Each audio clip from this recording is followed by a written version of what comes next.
Kemudian ada indikasi pembukaan kebun sawit yang menyisakan log-log ya, yang tidak, karena memang kan zero burning, sehingga kayu itu tidak dibakar tapi dipinggirkan. Perhatian serius memang kami fokuskan dulu si tahap satu ini ke Batang Toru, karena landscape-nya yang cukup unik ya, karena seperti V gini, semua airnya masuk ke tengah, dan di tengah inilah kota-kota itu berada, sehingga kita perlu melakukan langkah-langkah serius, karena berdasarkan kajian peta satelit kami di bagian hulu yang harusnya berupa hutan, ini fungsinya secara tata ruang justru kepada pertanian lahan kering dan pertanian lahan basah, padahal tempatnya di puncak ya, sehingga begitu terjadi bencana ya seperti ini. Kemudian ada indikasi pembukaan kebun sawit yang menyisakan log-log ya, yang tidak, karena memang kan zero burning, sehingga kayu itu tidak dibakar tapi dipinggirkan. Nah, ternyata banjirnya yang cukup besar mendorong itu menjadi bencana berlipat-lipat.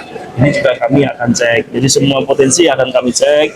Kami mohon dukungan kepada semua kita untuk dengan teguh menegakkan aturan lingkungan hidup pada posisi bencana ini. Kemudian di luar bencana ini, beberapa daerah rawan, segera kami akan notifikasi untuk mengambil langkah-langkah yang diperlukan, sehingga meminimalisir potensi-potensi kerugian pada saat itu juga harus terjadi, karena hidrometeorologi ini berdasarkan proyeksi dari BMKG tidak berhenti hanya di situ, akan mengalir terus, dan ini semua memerlukan kita langkah-langkah adaptasi.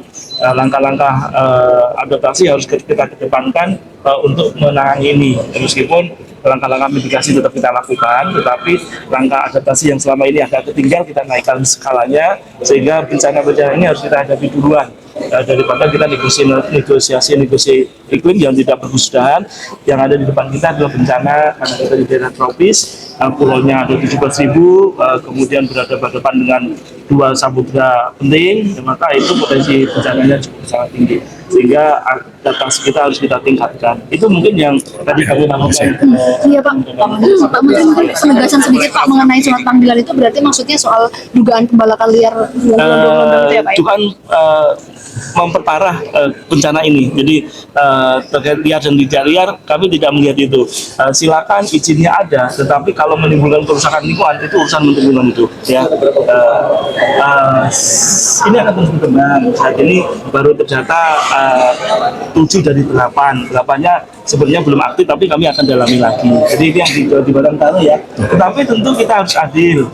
Itu spot-spot kecil dari, maksudnya spot-spot dari unit usaha. Tapi yang paling besar itu dilakukan banyak pihak, itu harus kita juga dalami ya. Tidak kemudian seperti yang harusnya bagian hulu ini menjadi hutan, ternyata menjadi pertanian lahan kering. Ini benar-benar luasnya sangat luas sekali, dari 340.000 hektar mungkin 50-an ribu di hulunya itu dalam bentuk lahan kering yang tidak ada pohon di atasnya, sehingga begitu hujan sedikit ya sudah kita bayangkan. Itu mungkin ya.